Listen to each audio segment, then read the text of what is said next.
The emergency room at Harborview Medical Center pulsed with controlled chaos. Monitors beeping their electronic symphonies, trauma codes crackling over intercoms, the metallic tang of blood mixing with antiseptic in air that never quite felt clean no matter how many times they scrubbed the floors. At 28, I'd spent 6 years navigating these fluorescent-lit corridors as a night shift nurse, finding purpose in the precision of saving lives when my own kept threatening to slip away with each irregular heartbeat. My name is Tamara Orlova, and medicine had become my religion after faith abandoned me. When my twin sister Katerina died at 12 from the same congenital heart defect that should have killed us both, I learned that God's mercy was selective and his choices incomprehensible. The Moscow hospital had only one pediatric cardiac surgery slot available that month. Our mother chose me, the stronger twin, the one more likely to survive the procedure. Katya died 3 days before the surgery, her small heart giving out while mine continued its damaged, guilty rhythm. When our mother followed her 4 years later, unable to bear the weight of choosing one daughter's life over another's, I discovered that survival required more than a functioning heart. It demanded purpose that justified the choice she'd made. America had been my escape, my chance to transform survivors' guilt into something meaningful. Seattle's medical residency program accepted me despite my history, despite the cardiologist warnings that stressed me towards safer specialties, despite the reality that every shift pushed my compromised heart closer to its breaking point. The night shifts paid better, and the overtime would finally bring my younger brother Dmitry from Russia by spring. Just 6 more months of double shifts, of managing arrhythmias with medication and stubborn determination, of proving that Katya's death hadn't been wasted on a sister too weak to make a difference. I was restocking the ambulance supplies in the parking garage when I heard the shouting, 3 teenagers rifling through the vehicle I'd just brought back from a cardiac emergency call. They'd already grabbed the narcotics lockbox, but now one held something that made my blood freeze. The insulated medication bag containing 8-year-old Misha Volkov's emergency insulin and his digoxin for his failing heart. His parents were Russian immigrants like me, working 3 jobs between them, insurance that covered almost nothing. Those medications represented 2 months of their combined income.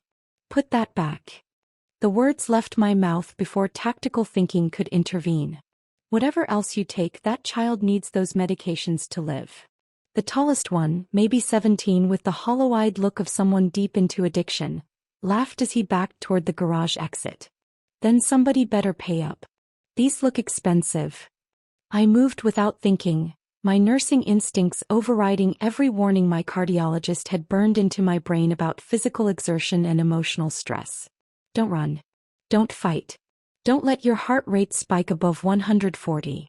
The watch on my wrist was already screaming alerts as I chased them into Seattle's rain-soaked streets, through Pike Place Market's labyrinth of tourist traps and closing vendor stalls, into the alleys where the city's polished facade crumbled into something darker.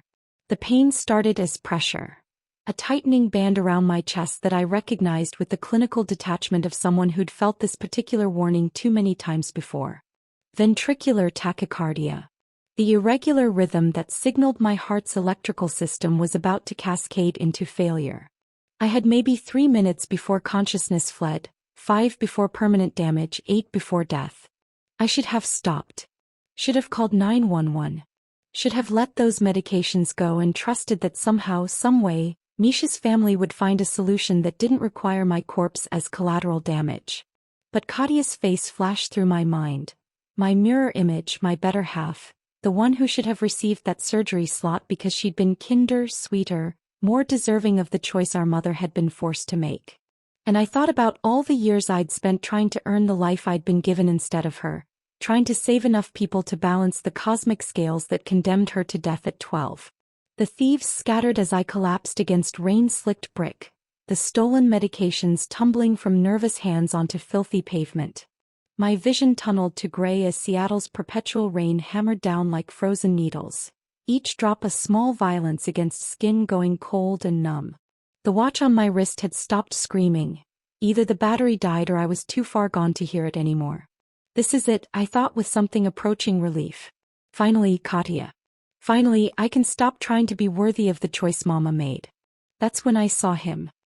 He appeared through the downpour like something conjured from fever dreams.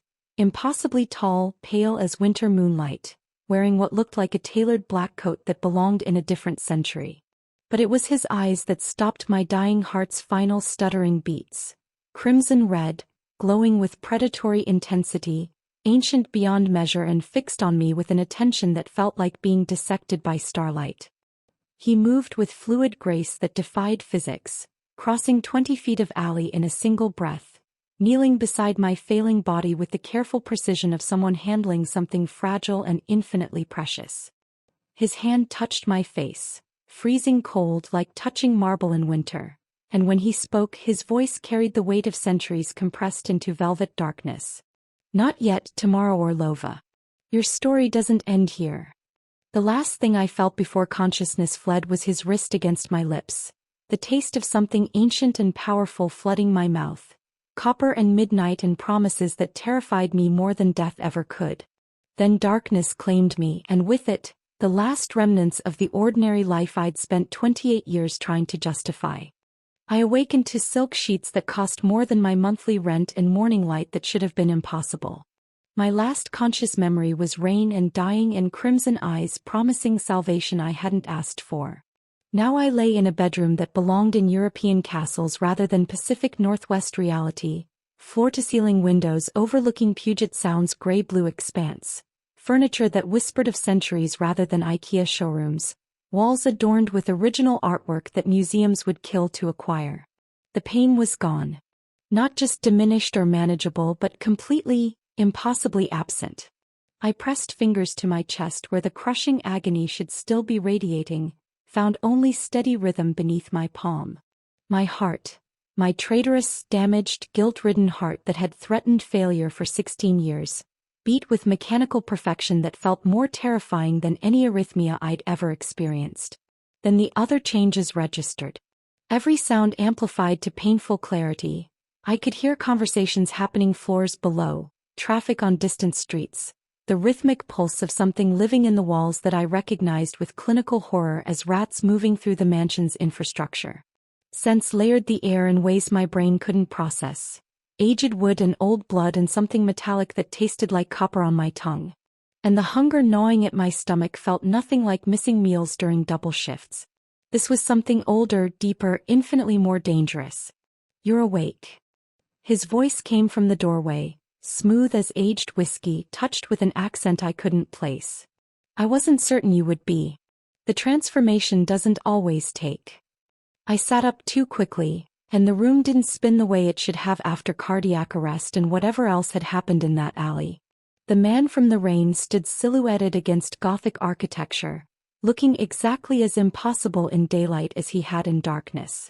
Pale skin that seemed almost luminescent, sharp features that suggested aristocratic breeding from eras when bloodlines actually meant something, and those eyes, still faintly crimson in the morning light, watching me with predatory patience that made my new heartbeat stutter. What did you do to me? My voice sounded different, stronger, carrying none of the breathlessness that usually accompanied stress. What am I? My name is Eravain Zarenfell.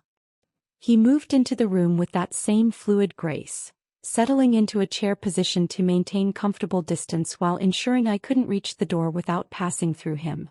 I'm what your folklore calls a vampire, though the reality is considerably more complex than Bram Stoker imagined. And you, Tamara Orlova, are neither human nor vampire. You're something I've only successfully created 3 times in 8 centuries. 8 centuries.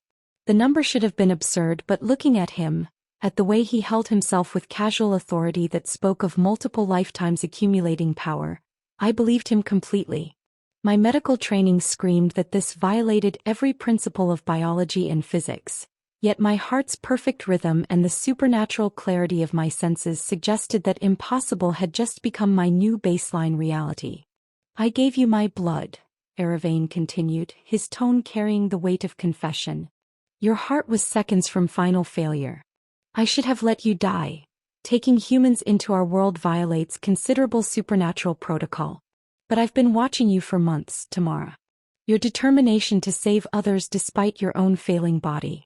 Your refusal to accept that survival might be selfishness. And your blood. He paused, something like hunger flickering through his expression. Your blood called to me in ways I haven't experienced in 200 years. Watching me for months. The violation should have triggered panic, but my new nervous system seemed incapable of the anxiety responses that had plagued my human existence. That's called stalking. In any century. His smile was sharp as winter. In my defense, I was determining whether you were worth the considerable risk of creating a hybrid. Your Rh-null blood type combined with your cardiac condition creates unique compatibility with vampire physiology. Most humans die when exposed to our blood. Their systems can't integrate the supernatural changes. Your damaged heart was already fighting so hard to survive that it accepted my blood as temporary reinforcement rather than foreign invasion. Temporary. The word cut through my strange calm like silver through silk. What does temporary mean? 28 days.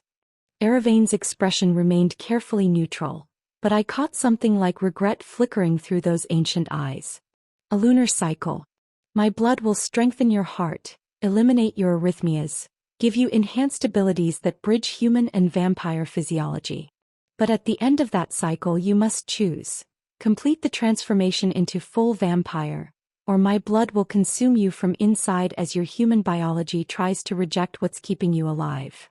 The clinical implications cascaded through my mind with the same analytical precision I'd applied to differential diagnoses during residency. Vampire blood as temporary cardiac support. Supernatural enhancement with built-in expiration date. The choice between eternal life as something no longer human or certain death as the very thing saving me turned poisonous. It was elegant and horrifying in equal measure. I've spent my entire life fighting to keep this heart beating. My voice emerged steadier than I felt, carrying the weight of 16 years trying to justify surviving when Katia hadn't. You're telling me the only way to truly survive is to stop it forever? I'm telling you that you have 4 weeks to decide whether the life you've been living is worth dying for. Eravain stood with fluid grace, moving toward the door before pausing. My household will explain the practical realities of your new situation. But understand this, Tamara. The moment I gave you my blood, you became valuable to forces in Seattle's supernatural community that view hybrid viability as either ultimate weapon or existential threat. The Cascade Coven will smell what you are the instant you return to your normal life. He left before I could demand answers to the 1,000 questions screaming through my enhanced awareness. I sat alone in impossible luxury, feeling my perfect heartbeat and listening to sounds no human should hear, wondering if Katia would forgive me for finally accepting that maybe, just maybe, I'd been given this damaged life not as punishment but as preparation for becoming something that could actually make a difference. The door opened again, admitting a woman whose pale beauty and old-world elegance immediately marked her as something other than human. She smiled with warmth that seemed genuine despite the predatory precision in her movements. Privyet, Tamara. Her Russian was flawless, touched with aristocratic Moscow accent from a century ago. My name is Ludmila. Welcome to the most complicated decision of your extremely short human life. Let me show you what you're becoming. I returned to Harborview Medical Center 3 days after dying, ignoring Eravain's warnings about exposure and Ludmila's concern about my stubborn human attachment to ordinary life. The night shift supervisor barely blinked at my explanation.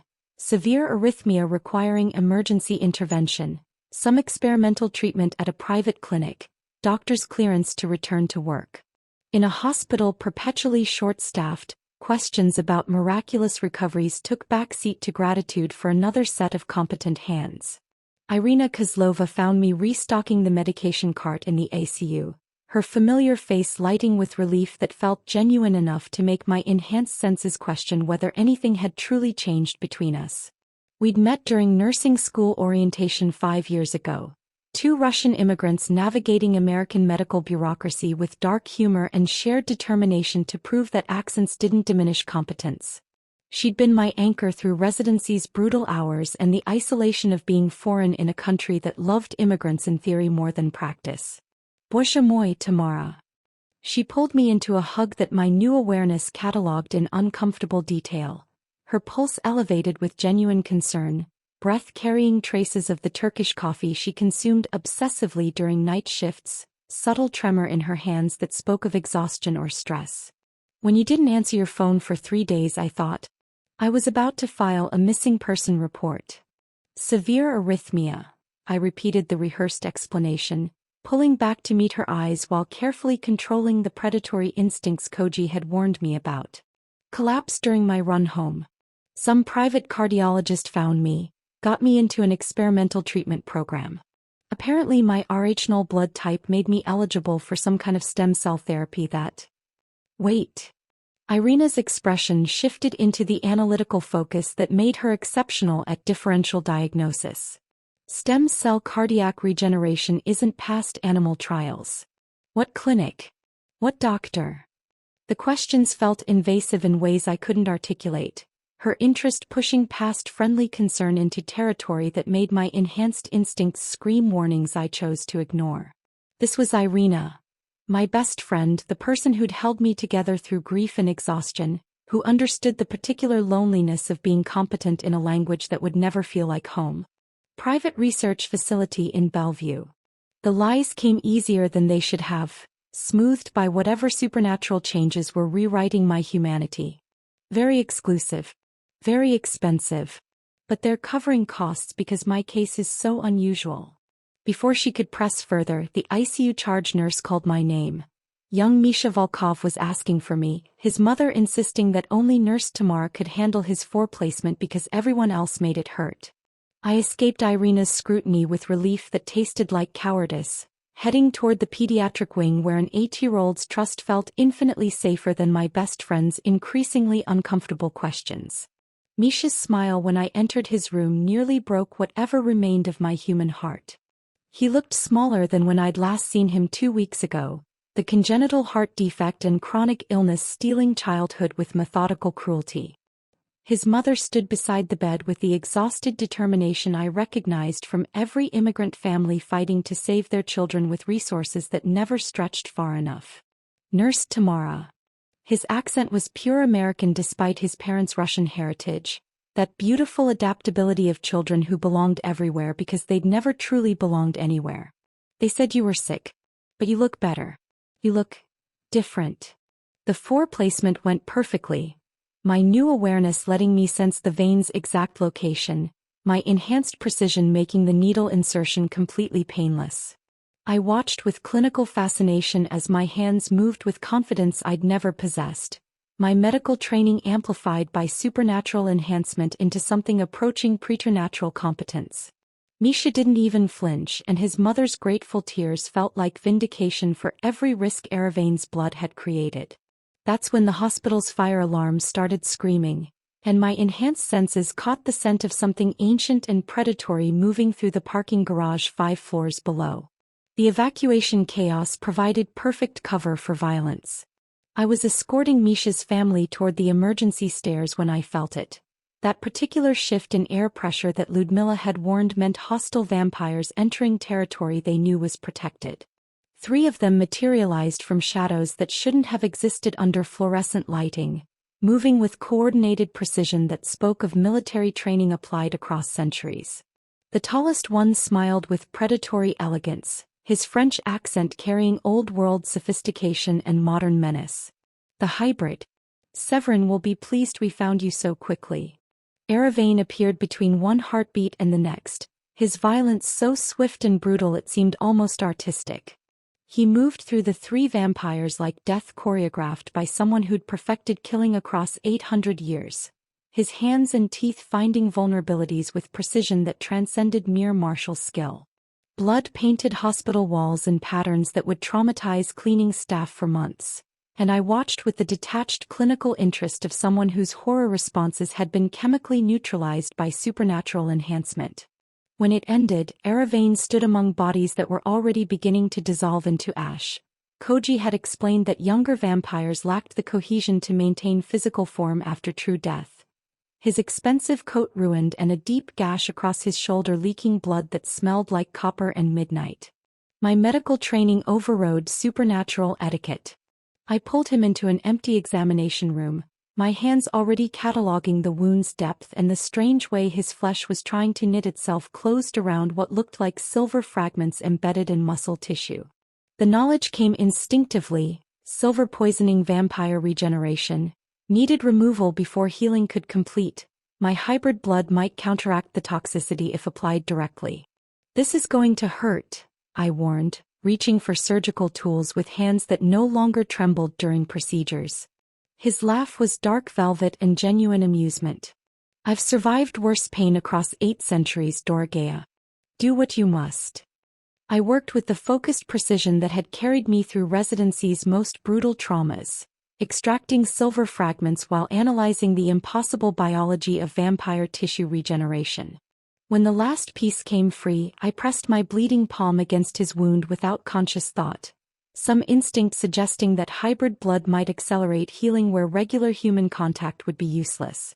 The effect was immediate and disturbing.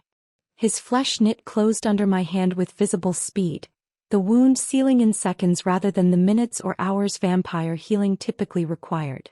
Eravain's sharp intake of breath suggested the process wasn't entirely painless, but his eyes when they met mine carried something beyond gratitude.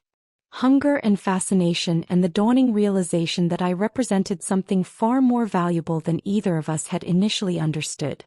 The Cascade Coven will come for you properly now, he said quietly, his hand covering mine against his newly healed shoulder. That was just reconnaissance. Severin Beaumont doesn't send scouts unless he's planning to acquire something he considers essential to his power. Let him come. The words emerged with confidence I didn't entirely feel, bolstered by the evidence of my blood's unexpected potency. I'm not anyone's acquisition. But even as I said it, I felt the first tremor of wrongness in my chest. A flutter of arrhythmia that shouldn't have been possible with Eravain's blood still strengthening my cardiac function. The 28-day clock was ticking and my borrowed time was already running short. The truth about Irina came 3 days after the parking garage attack, delivered by Raven's meticulous research into hospital security footage that showed my best friend photographing my enhanced abilities with the systematic precision of someone building a case file. She'd been documenting everything: the perfect venipuncture, the intuitive diagnoses, the way my hands no longer trembled during high-stress procedures. Every moment of my supernatural competence had been catalogued and transmitted to an organization whose existence I'd dismissed as paranoid vampire mythology. The Requiem Order. Radical hunters who believed that supernatural beings represented existential threat to humanity's continued dominance, that coexistence was collaboration, that mercy meant eradication before the infection spread. Irina had been feeding them information for 2 weeks, ever since my miraculous recovery had triggered protocols designed to identify and eliminate hybrid transformations before they could stabilize. She lost her family to a rogue vampire in Kiev 7 years ago, Raven explained, her half-vampire heritage making her uniquely positioned to understand both sides of this particular hatred. Parents and younger sister, drained and left in their apartment like discarded trash. The Requiem Order recruited her during her grief, gave her purpose that felt like justice. I wanted to feel betrayed, to let anger override the complicated mess of understanding that came with knowing Irina's history. But my enhanced empathy, another unwelcome gift of hybrid transformation, let me feel the genuine love warring with genocidal conviction in every interaction we'd shared since my return. He cared about me. She also believed I was already dead, that the thing wearing Tamara Orlova's face was parasitic imitation that needed to be destroyed before it could spread. The confrontation came during a mass casualty event at Pike Place Market. Explosion in the underground parking levels, dozens injured, all hands summoned to Harborview's trauma center. Eravain had warned me not to go, his ancient instincts recognizing the timing as too convenient, but I'd ignored him with the stubborn determination that had defined my human existence. People were dying. My enhanced abilities could save lives. Nothing else mattered. The trap sprung in the ICU's medication room, where I'd gone to retrieve additional sedatives for a patient coding in Bay 7. 3 people I'd assumed were paramedics moved with coordinated precision, their hands producing weapons that looked like modified EpiPens loaded with something that made my hybrid senses scream warnings. Silver-based neurotoxin, I realized with clinical horror as the first needle pierced my shoulder. Specifically engineered to paralyze hybrid physiology while leaving human tissue unaffected. Ludmilla appeared in a fury of protective violence, her century of experience translating into brutal efficiency as she dismantled two of the hunters with swift precision. Koji followed seconds later, his medical knowledge making him viciously effective at identifying and exploiting human vulnerabilities. But there were too many operatives, too much silver-laced weaponry, and my hybrid body was already shutting down as the neurotoxin flooded my system. That's when Severin Beaumont's Cascade Coven struck, turning the hospital into a three-way battlefield that would traumatize witnesses for decades. His vampires came through walls and windows with supernatural coordination, attacking both hunters and Erevaine's people with equal enthusiasm. The chaos was absolute, blood and silver and screaming as three factions fought for control of a hybrid who could barely move as paralysis claimed her enhanced nervous system. I felt myself being carried through impossible darkness, consciousness flickering as multiple hands fought over my body like I was prize rather than person. Irina's voice cut through the violence, her anguish genuine even as her convictions remained absolute. The Tamara I knew died in that alley. This thing is just wearing her face. When awareness returned, I found myself in chambers that predated Seattle's modern infrastructure. Abandoned subway tunnels from failed transit expansion decades ago, now repurposed into something that felt like courtroom and execution chamber combined. Ancient vampires filled the space with predatory patience, their ages ranging from centuries to millennia, their attention focused on me with intensity that suggested I represented something far more significant than individual survival. Severin Beaumont stood at the chamber's center like prosecutor and judge combined, his 400-year-old aristocratic bearing making him seem almost reasonable despite the violence that had brought me here. The first stable hybrid in 3 centuries, he announced to the assembled council, his French accent lending gravitas to what amounted to supernatural property dispute. Proof that humanity and vampire can integrate successfully. The key to creating an army that walks in daylight, infiltrates human society perfectly, and ends this tedious pretense of coexistence through negotiation. The council's debate raged around me with the casual cruelty of immortals discussing mortal fate. Some wanted to study my biology, dissect the mechanisms that made hybrid transformation sustainable. Others demanded replication, dozens or hundreds of hybrids created from compatible humans, regardless of consent or survival rates. A particularly ancient faction argued for immediate destruction, claiming that hybrids represented evolutionary threat that would eventually replace both human and vampire with something neither could control. Through it all, I felt my heart beginning its familiar stuttering rhythm, the arrhythmia returning as Erevaine's blood reached the 14-day mark, half its potency already consumed by the transformation it was trying to sustain. My borrowed time was running faster than any of us had anticipated, accelerated by stress and silver poisoning and the violence my body had endured. Severin's smile was sharp as winter when he recognized my physical decline. The choice simplifies itself, doesn't it? Join the Cascade Coven, complete your transformation under my guidance, become the prototype for hybrid superiority. Or refuse and die slowly while we learn your secrets through vivisection of your failing corpse. She belongs to no one. Erevaine's voice cut through the chamber like blade through silk, his sudden appearance making several council members flinch with surprise that 8 centuries of existence could still move undetected when properly motivated. But I'll die before I let you have her. Severin's expression shifted into something approaching delight. Then we settle this through trial by combat as tradition demands. Your death purchases her freedom from my claim. Your victory. He paused, theatrical timing perfected across 4 centuries. Your victory means nothing because she'll be dead from blood failure within a fortnight regardless.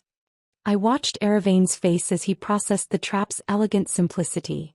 Fight and possibly die protecting hybrid he'd created, or refuse and guarantee my capture by a coven that viewed me as weapons development opportunity.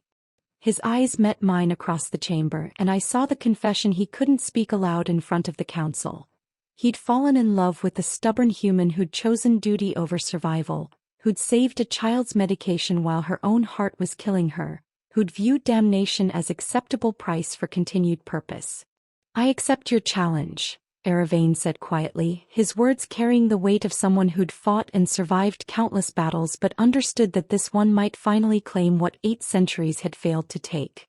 When do we begin? Severin's smile was predatory perfection. Immediately. But first.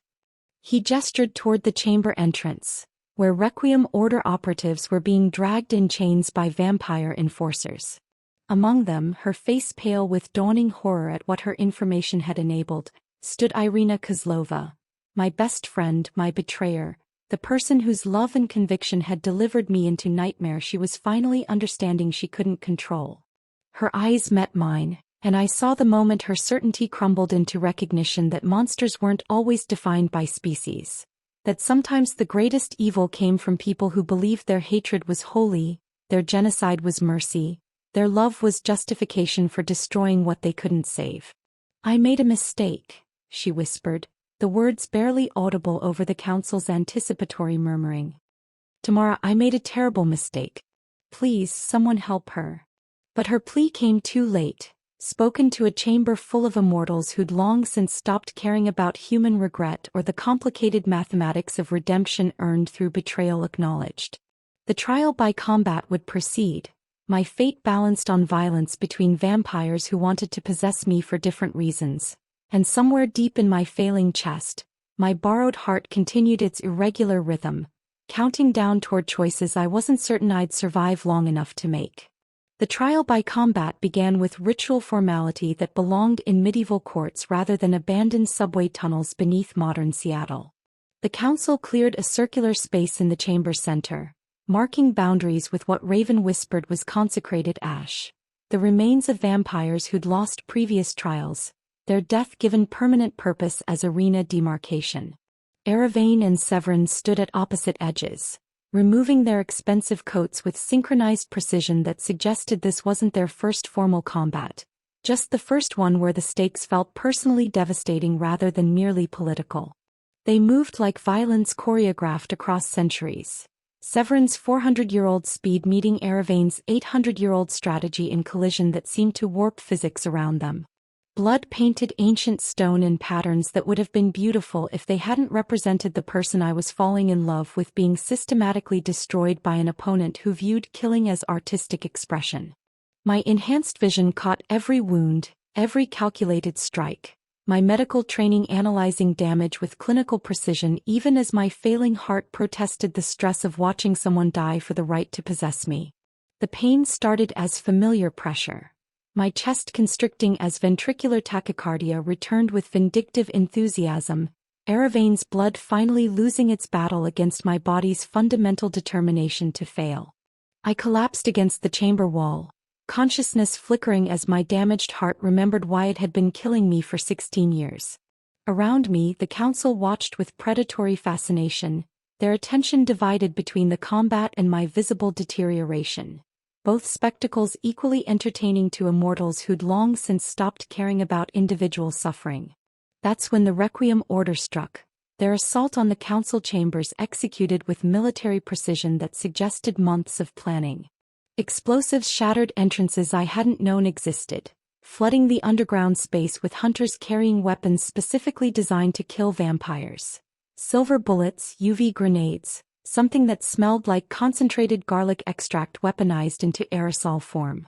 The council's organized observation descended into absolute chaos as immortals who'd survived centuries found themselves fighting humans who'd spent years perfecting vampire extermination.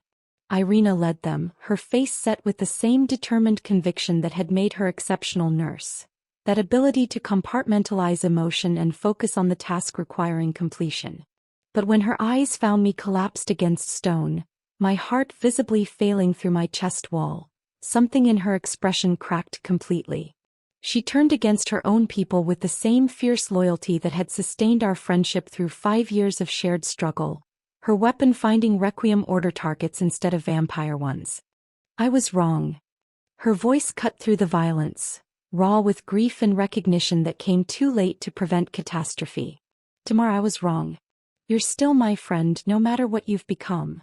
But her redemption couldn't save me from the reality that my borrowed time had expired. My heart gave its final stuttering protest and stopped completely, the familiar darkness rushing in with the strange comfort of something I'd been expecting since childhood. Through fading consciousness, I saw Eravane fighting toward me while still engaged with Severin, saw Ludmilla's face appear above mine with desperate determination, felt Koji's hands on my chest attempting CPR that we both knew was useless against cardiac failure this profound. "I can turn you," Ludmilla said urgently, her aristocratic composure cracking as she realized she was watching me die. "Give you my blood, complete the transformation. But it must be your choice, Tamara. I won't take that from you." Hybrid transformation incomplete. Koji's clinical assessment came between compression cycles, his medical knowledge making him brutally honest about survival probabilities. Full vampire conversion will be unstable. Her human biology is too damaged to support clean transition. There's a third option. Raven appeared through the chaos, her half-vampire heritage giving her perspective that pure vampires and dying humans lacked. Conscious partial transformation while the heart still beats. Using her medical knowledge to guide the process, maintain cardiac function while accepting supernatural enhancement. It's never been successfully attempted because it requires the hybrid to stay conscious through transformation that should render them catatonic with pain. The choice crystallized with perfect clarity: die as the martyred human who'd never forgiven herself for surviving when Katya hadn't, or live as something new that honored her sister's memory by refusing to waste the second chance I'd been given. Through the darkness claiming my consciousness, I heard Katya's voice with the same crystalline certainty I remembered from childhood before the heart defect had stolen her future. "I didn't die so you could waste the life you were given. Life tomorrow. Life fully. I choose life." The words emerged with strength I didn't know I still possessed, my medical training overriding dying nervous system to force clarity through oxygen-starved brain. I choose power to save others. I choose myself. Eravane was there suddenly, Severin's blood painting his face, but his eyes focused entirely on me with intensity that felt like being seen at molecular level. He didn't ask if I was certain, didn't waste precious seconds on confirmation I didn't have time to give. His wrist opened against my lips, and I drank with desperate hunger, massive quantities of blood that tasted like copper and midnight and 8 centuries of accumulated power. The transformation was excruciating in ways that transcended physical pain into something approaching religious experience. My body rewrote itself at cellular level, every nerve screaming protest as human biology tried to reject what was simultaneously keeping me alive and killing who I'd been. But I stayed conscious through will that felt borrowed from everyone who'd ever believed I was worth the choice my mother had made, guiding the process with medical precision, maintaining cardiac function while accepting supernatural enhancement, refusing to let unconsciousness steal my agency during the most important metamorphosis of my existence. When I emerged, I was neither fully human nor fully vampire, something entirely new that the council observed with fascination approaching religious awe. My heart beat with perfect rhythm, but I could feel it drawing power from sources that transcended mere biology. Sunlight streaming through shattered entrances didn't burn, just made my hybrid vision sharper. The hunger remained, but tempered by human empathy that refused complete erasure. I was Tamara Orlova and something more, evolution that honored both halves rather than demanding sacrifice of either. The wounded covered the chamber floor, vampires and hunters alike, their blood mixing in patterns that suggested how completely artificial their separation had been. I moved among them with purpose that felt like destiny, using my medical knowledge amplified by supernatural awareness to save lives regardless of species. Every perfect suture, every intuitive diagnosis, every life preserved became proof that hybrid existence wasn't abomination but bridge between worlds that had spent too long viewing each other as enemy rather than potential ally. Eravane defeated Severin with brutal finality, his 8 centuries of experience finally overwhelming his opponent's hunger for power. But instead of delivering killing blow, he demanded oath, the Cascade Coven's sworn protection of hybrid existence in exchange for Severin's continued survival. The council's judgment came swiftly after that, ancient vampires recognizing that trying to destroy what I represented would cost more than accepting evolution they couldn't control. The Requiem Order dissolved in the aftermath, their leader dead in combat and their remaining operatives facing immortals with centuries of accumulated grievances. But I stopped the massacre before it could complete, my hybrid authority somehow carrying weight that surprised everyone including myself. Irina lived, offered position in the work I was already envisioning, building bridges rather than burning them, proving that coexistence wasn't weakness but strength that came from refusing easy hatred. Eravane found me standing among the ruins of what should have been my execution, his blood still painting my lips and his eyes holding something that transcended gratitude into genuine love. "You're not what I intended to create," he said softly, his aristocratic composure cracking to reveal vulnerability 8 centuries hadn't entirely erased. "You're something far better." "I'm not the woman I was," I agreed, feeling the truth of it settling into bones that were simultaneously stronger and more fragile than they'd ever been. "I'm someone better. Someone who finally understands that Katia didn't die so I could spend my life apologizing for surviving. She died so I could learn that life, even transformed, complicated, impossible life, is always worth choosing." The bond between us wasn't compulsion anymore. Just genuine connection built on violence and salvation and the recognition that sometimes monsters and heroes were defined by choices rather than species. And standing in that underground chamber with dawn breaking through shattered entrances that no longer threatened me, I finally felt worthy of the heart that had been given 16 years to learn this particular lesson about survival. 3 months after dying and being reborn as something without precedent, I stood in the Twilight Clinic's main treatment bay, watching Koji explain hybrid physiology to a lecture hall filled with medical students who would never find this information in their textbooks. The facility occupied renovated space beneath Eravane's mansion, its Gothic architecture adapted to serve medicine that bridged supernatural and human understanding. State-of-the-art equipment coexisted with centuries-old vampire healing knowledge, creating an integration that felt less like compromise and more like evolution that had been waiting for someone stubborn enough to demand it exist. My title, Chief Medical Officer, carried weight that still felt surreal some mornings when I caught my reflection in polished steel and saw features that were mine but subtly transformed. Enhanced beauty that came with vampire blood, yes, but also the confidence of someone who'd stopped apologizing for surviving. The clinic treated everyone.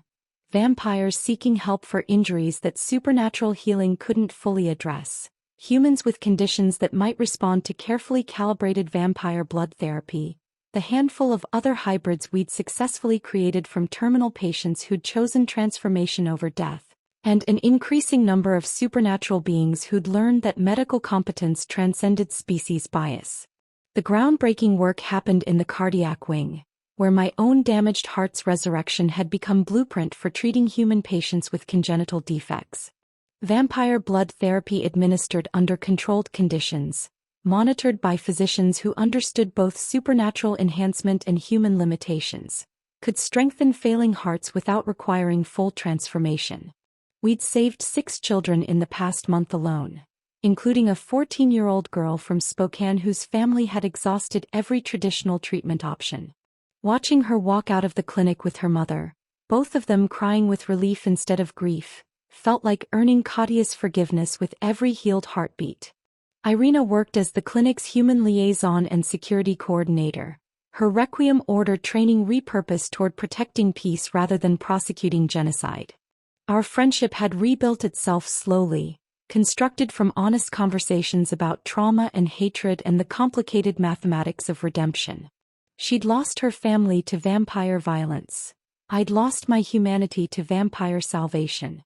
Neither experience invalidated the other, and somewhere in that acknowledgement, we'd found foundation for relationships stronger than what we'd shared before betrayal had taught us both that love without understanding was just pretty sentiment waiting to curdle.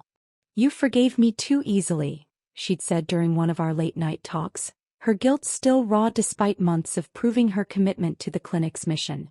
"We both did what we thought was right with the information we had," I'd replied, the words carrying weight of someone who'd learned that moral certainty was luxury that rarely survived contact with complicated reality. "Now we do better. That's all anyone can ask." My brother Dmitri had arrived from Moscow 6 weeks ago, his acceptance of my transformation coming with the pragmatic adaptability of someone who'd spent his childhood watching our family navigate impossible choices.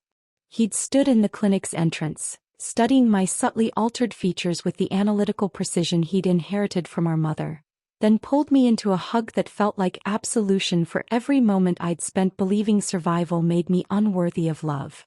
"You're still my sister," he'd whispered in Russian that tasted like home and childhood before heart defects had stolen our normal. "You're just more now." Life with Eravane had evolved beyond the blood bond's initial compulsion into partnership that felt genuinely chosen.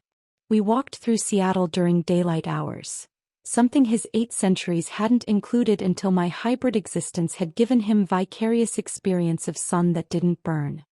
He moved through the world with childlike wonder during those walks, his ancient cynicism temporarily suspended by the simple joy of feeling warmth on skin that had known only darkness and artificial light for longer than most civilizations had existed.